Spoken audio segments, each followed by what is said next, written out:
Champions trophy, जिसे world cup के बाद क्रिकेट का सबसे बड़ा टूर्नामेंट कहा जाता है, अगले साल यानी 2025 की शुरुआत में पाकिस्तान में होने वाली है।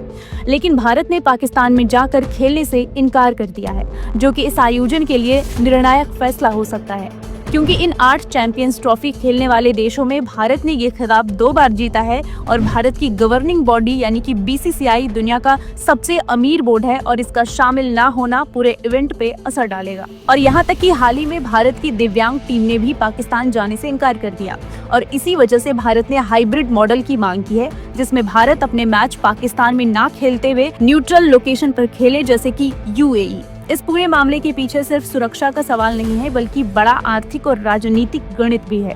जानेंगे इस वीडियो में। जैसे खबर सामने आई कि चैंपियंस ट्रॉफी पाकिस्तान में होने जा रही है, हर बार की तरह कुछ लोग अमन की आशा का ढोल पीटने लगे हैं। जैसे मणिशंकर अय्यर साहब ने सवाल उठाया कि भारत पाकिस्तान क्यों नहीं जा रहा। ये भूल गए हैं कि भारत वहां 2008 के 26/11 के बाद से यानी 16 साल से नहीं खेलने गया है।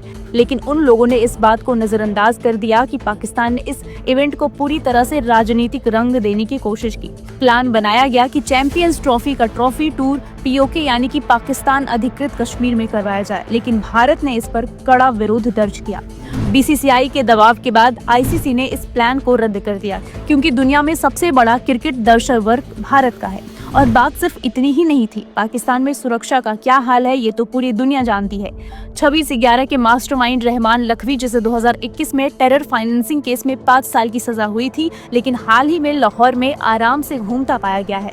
ब्लास्ट और आतंकी हमले तो वहां आम बात है। 2009 में श्रीलंकाई टीम पर जानलेवा हमला हुआ था, सौभाग्य से उनकी जान बच गई। तो अब सवाल उठता है कि क्या भारत अपनी टीम की जान खतरे में डाले।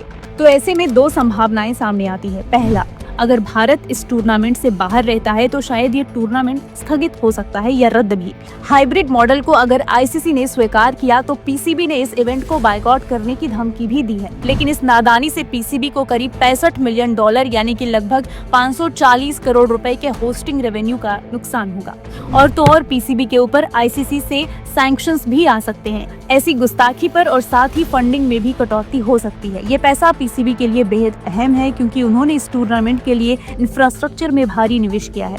पूर्व क्रिकेटर आकाश चोपड़ा ने हाल ही में कहा कि अगर भारत नहीं खेलता तो ब्रॉडकास्टर्स अपने इन्वेस्टमेंट वापस ले सकते हैं। और आईसीसी ने 2027 तक के लिए $3 बिलियन यानी कि करीब 26,600 करोड़ रुपए का ब्रॉडकास्टिंग कॉन्ट्रैक्ट साइन किया है। अगर भारत जैसे बड़े खिलाड़ी के बिना ये टूर्नामेंट होता है तो इन कॉन्ट्रैक्ट्स में रीनेगोशिएशन करना होगा, जिससे नुकसान की पूरी संभावना है। दूसरा, अगर ये इवेंट कैंसिल होता है तो पाकिस्तान के ऊपर क्या प्रभाव पड़ेगा। भारत के बिना ये टूर्नामेंट हो पाना मुश्किल है। टूर्नामेंट को पूरी वित्तीय संरचना भारत की भागीदारी पर निर्भर करती है, क्योंकि बीसीसीआई दुनिया में क्रिकेट का कुल 40% मार्केट रखता है। अगर भारत बाहर रहता है तो दूसरे देश भी इससे प्रेरित होकर हट सकते हैं। पाकिस्तान क्रिकेट बोर्ड को भारी नुकसान उठाना पड़ेगा। रिपोर्ट्स के मुताबिक पीसीबी को करोड़ों रुपए का नुकसान होगा। स्पॉन्सरशिप से लेकर ब्रॉडकास्टिंग राइट्स तक सब पर असर पड़ेगा। पाकिस्तान की क्रिकेट पहले से ही आर्थिक तंगी में है, ऐसे में चैंपियंस ट्रॉफी का रद्द होना उनकी हालत खराब कर देगा। आपकी क्या राय है? क्या भारत का फैसला सही है और क्या आईसीसी को चैंपियंस ट्रॉफी पाकिस्तान से हटा देनी चाहिए? अपनी राय कमेंट्स में जरूर बताएं।